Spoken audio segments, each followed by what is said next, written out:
সিরাজগঞ্জের উল্লাপাড়া উপজেলার মোহনপুর বাজারে সরকারের উদ্যোগে চালু হতে যাচ্ছে উত্তরবঙ্গের প্রথম মধু প্রসেসিং প্লান্ট।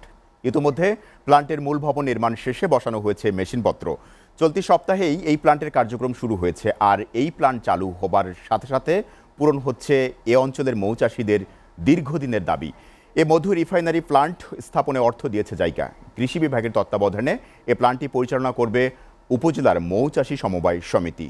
সিরাজগঞ্জ প্রতিনিধি রহমত আলীর প্রতিবেদন। সরিষা উৎপাদনে প্রথম স্থান অর্জনকারী উপজেলা উল্লাপাড়া। প্রতি বছর 23 থেকে 24 হাজার হেক্টর জমিতে গড়ে 28 থেকে 30 হাজার মেট্রিক টন সরিষা উৎপাদিত হয়। আর সরিষা চাষের পর ডিসেম্বর থেকে জানুয়ারি মাসের পুরো সময় সরিষা গাছে ফুল থাকে। আর এই ফুল থেকে মধু আহরণের জন্য শুধু এই উপজেলাতেই স্থানীয় ও বাইরে থেকে আসা 1.5 শতাধিক মৌখামারি 12 থেকে 15 হাজার মৌবাক্স সরিষা ক্ষেতের আশপাশে বসান। এখান থেকে উৎপাদিত মধু খামারিরা দেশের বিভিন্ন বাজারে এবং ওষুধ কোম্পানিতে বিক্রি করে থাকেন। কিন্তু এ অঞ্চলে মধু প্রসেসিং প্ল্যান্ট না থাকায় খামারিদের বিকল্প উপায়ে মধু প্রসেসিং করাতে গিয়ে উৎপাদন ব্যয় যেমন বাড়ে, তেমনি ঝামেলা পোহাতে হয় অনেক। তবে জানুয়ারিতে এই প্ল্যান্ট চালু হলে তারাই এটি পরিচালনা করবেন। উল্লাপাড়া লাহিড়ী মোহনপুর একটা প্রসেসিং প্ল্যান হয়েছে। আমরা এখন মৌচাষীরা ওখান থেকে মধু প্রসেস করতেছি এবং ভালো মানের মধু আমরা বাজারে বিক্রি করতে পারতেছি। একটু ঘনত্ব মধু যদি আমাদের এখানে নিয়ে আসে তাহলে একটু সময় কম লাগে। এরকম প্রসেসিং প্ল্যান যদি আরও 2-4টা হয় তাহলে আমাদের জন্য মৌচাষীদের জন্য ব্যাপকভাবে সুবিধা হবে। মধু প্রসেসিং প্ল্যান্ট চালুর মাধ্যমে মৌচাষীদের দীর্ঘদিনের প্রত্যাশা পূরণ হওয়ায় খুশি মৌচাষী সমিতির নেতারাও।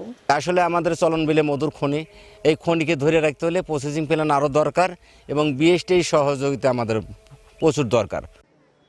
ইতোমধ্যে উপজেলার মোহনপুর ইউনিয়নের গ্রামের ফসলি মাঠে সরিষা প্রদর্শনী মাঠ দিবস ও কারিগরি আলোচনা সভা করে মধু প্রসেসিং প্ল্যান্টের বিষয়ে সচেতনতামূলক প্রচারণা চালানো হয়েছে।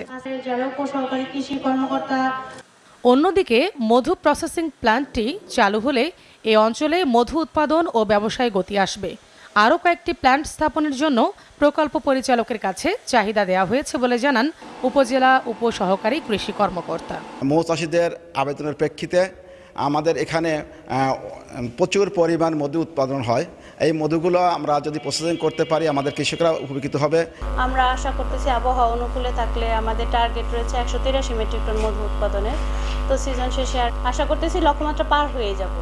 মধু প্রসেসিং প্ল্যান্টের মতো অর্জন দিয়ে দেশের মধ্যে কৃষি বিভাগ মাথা উঁচু করে দাঁড়াবে, এমনটাই প্রত্যাশা সংশ্লিষ্টদের। SATV news desk.